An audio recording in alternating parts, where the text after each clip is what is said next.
Hello guys! Welcome to my channel! So ayan, nakita nyo naman, nagtatawanan kami dyan. Dahil nga, first time namin kakain dyan ng sabay. Si JC ay nakakain na dyan sa Bonchon. But ako guys, first time ko lang dyan. Kaya ayan, kung makikita nyo, puro, ang sarap pa naman, ang sarap ng chicken. Pero totoo guys, ang sarap ng chicken.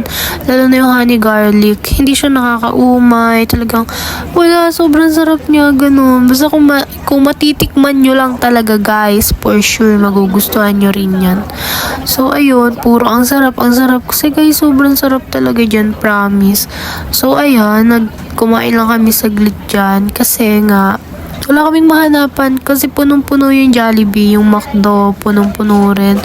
Yung KFC, yung Chowking. Kaya, ayun na lang. Bago pa mapuno yan, nag-early lunch na kami dyan. Kasi sobrang punuan talaga guys. So, ayun, nagbigayan pa kami ng chicken dyan para matikman yan naman yung sa akin, matikman ko rin naman yung sa kanya. So, ang masasabi ko lang talaga dito, if i-rate ko talaga tong kainan na to, which is yung Bonchon nga, 10 out of 10. Yes, 10 out of 10 siya guys. Sobrang sarap niya dyan. Sobrang sarap talaga ng food nila. And also yung kimchi na favorite ni Bebe.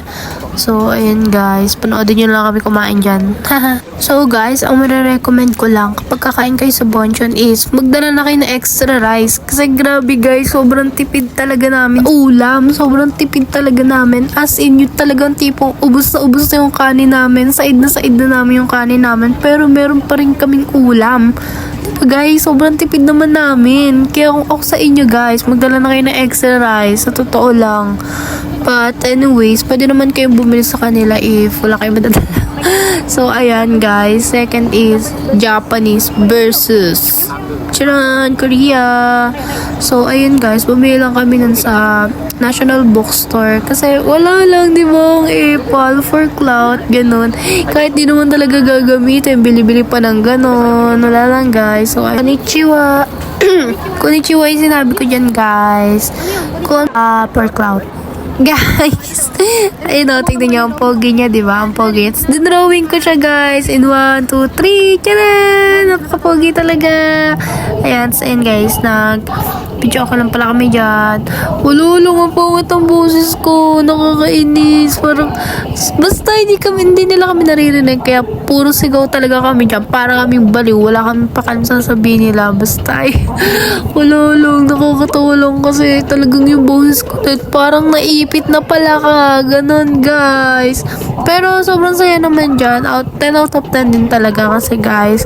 Kasi kahit papano, kahit ikaw yung pareho magaling kumanta, wala, nakakanta pa rin kami. Yung talagang kami lang yung nakakarinig. Wala mag-judge sa amin. Kasi mostly, diba guys, hindi talaga kami nakakanta sa public or kapag may kasamang friends. Kasi nga, diba.